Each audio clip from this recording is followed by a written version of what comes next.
Good, happy Saturday evening. I'm Riley King, and welcome to the Riley King Newscast.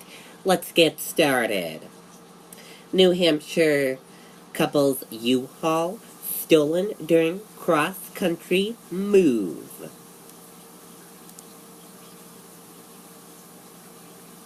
A cross-country move changed two Granite Staters' lives more than expected after thieves stole the U-Haul trailer carrying almost everything they owned.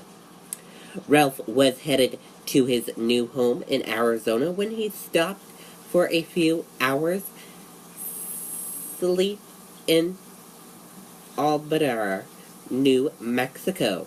That's where he says someone swiped his pickup truck and the 20-foot trailer full of art featuring tools. Ralph says the biggest loss is the artwork, which the couple planned to leave to their children and grandchildren. He estimates the collection is worth between $25,000 and $35,000. One of the most personal pieces is a signature painting commissioned for his wife's birthday. This isn't an isolated case. Albuquerque has seen a rash of thieves targeting U-Hauls. Other victims, like Ralph, parked in well-lit areas with security cameras, but that didn't stop the thieves. His pickup truck was found outside Albuquerque with a rear window smashed, with the ignition and back seat torn out. The empty trailer was also abandoned. Mazia hopes the police and the public can track down the thieves. He said, "I know that if I robbed a Shell station at 4:30 in the afternoon in Manchester, and there was a video camera that showed me coming out of the store, my picture would be all over TV," he says. People need to know that his verm is out. Something needs to be done, he said. Marials was just 5 hours from home when he pulled over at the urging of his wife and daughter. They were worried that he had been driving too long without sleep. Now the couple is settling into their new home piece by piece. So far, they've been able to buy a bed, couch, love seat, and plants and utilities for 4 people. With her good job and his pensions, Maziel is confident he and his wife will be okay, and he says that's the most important part.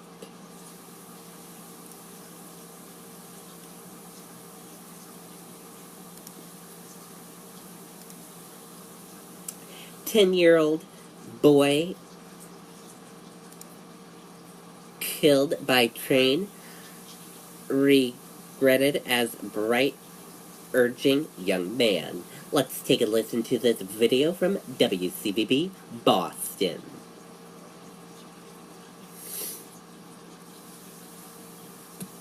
Being a part of your community means much more than providing you with a place to bank. We offer a wide range of products with some of the most competitive rates of any bank on the North Shore. Call or visit us online at institutionforsavings.com. Now, police are investigating what appears to be a tragic accident on the tracks. An 11-year-old boy was struck by a train in Salem. This morning, the Essex County District Attorney's Office says the child was with a group of friends at a nearby park around 8 last night.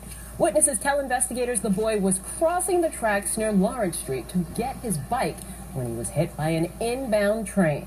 We heard them running up screaming, and we heard one of them just scream, "Someone got hit," and then we thought we heard them wrong, and they kept screaming it, so that's when my dad called 911.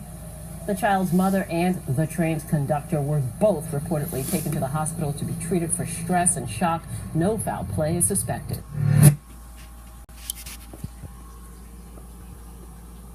Okay, and there you go on that report.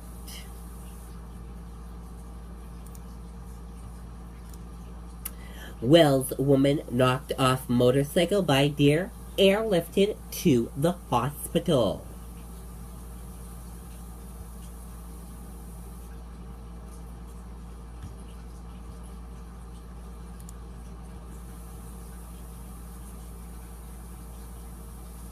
Police said a Wells woman suffered head injuries Saturday after being knocked off a motorcycle by a deer in Rochester, New Hampshire. It happened just after 11:30 a.m. on Route 11 in the area between Walmart and Tractor Supply. Police said Carol Desley, 80, was a passenger on the motorcycle being driven by Clifford Westcott, 84, also of Wells, when the deer jumped across the road, hitting them. Police said the deer only grazed Westcott's helmet but hit Desley's solidly, knocking her off the bike. Desley was wearing a helmet, but it became dislodged when she was hit. She was then airlifted to the hospital with unknown head injuries. Police said the deer ran off into the woods afterwards and wasn't located. Traffic was shut down on Route 11 while crews cleared the scene.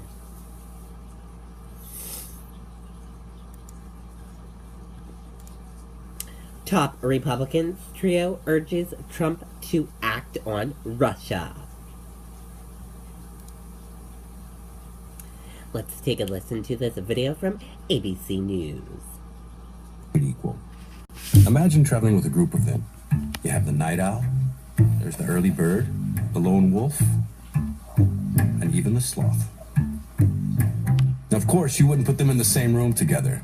With one search, Trivago makes it easy for you to look for multiple rooms. Simply select the number of rooms and the number of people staying in them. So, same hotel, separate rooms, single search. Hotel, Trivago.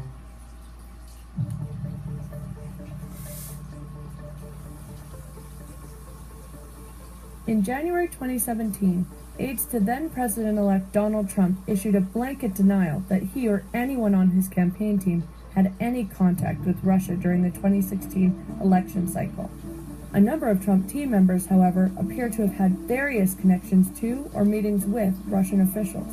Here's a breakdown. For more than 4 months, Trump's campaign was run by Paul Manafort, who has done political consulting work in Ukraine. Manafort's name was mentioned multiple times when former FBI Director James Comey spoke at a House Intelligence Committee hearing in March 2017. During that hearing, Comey revealed that the agency was investigating alleged Russian interference in the U.S. presidential election and the possible involvement of Trump associates. Trump said that Comey assured him 3 times that he was not under investigation. Retired Lieutenant General Michael Flynn went from being an active campaign surrogate to Trump's first national security advisor. However, he was forced to resign after it was revealed that he misled Vice President Mike Pence about his conversation with Russian Ambassador Sergei Kislyak. Flynn also exchanged several texts with Kislyak, and he met with him in person in Trump Tower during the transition alongside Trump's son-in-law and senior White House advisor, Jared Kushner. Kislyak briefly greeted Trump in April 2016. The Russian ambassador also met now Attorney General Jeff Sessions at an event in Cleveland during the 2016 Republican National Convention and again in D.C. the following September. Sessions has said he did meet with Kislyak and diplomats from other countries as a senator, not as a Trump campaign surrogate, and never discussed campaign-related issues with anyone from Russia. Carter Page, a former foreign policy advisor to the Trump campaign, was with Sessions when he met Kislyak in Cleveland. Back in 2013, well before joining the Trump campaign, Page had been targeted for recruitment as an intelligence source by Russian spies gathering economic intelligence about the U.S. After Comey's firing, the Justice Department appointed former FBI Director Robert Mueller as special counsel to lead the FBI's investigation into whether anyone involved with the Trump campaign colluded with Russia to sway the 2016 election.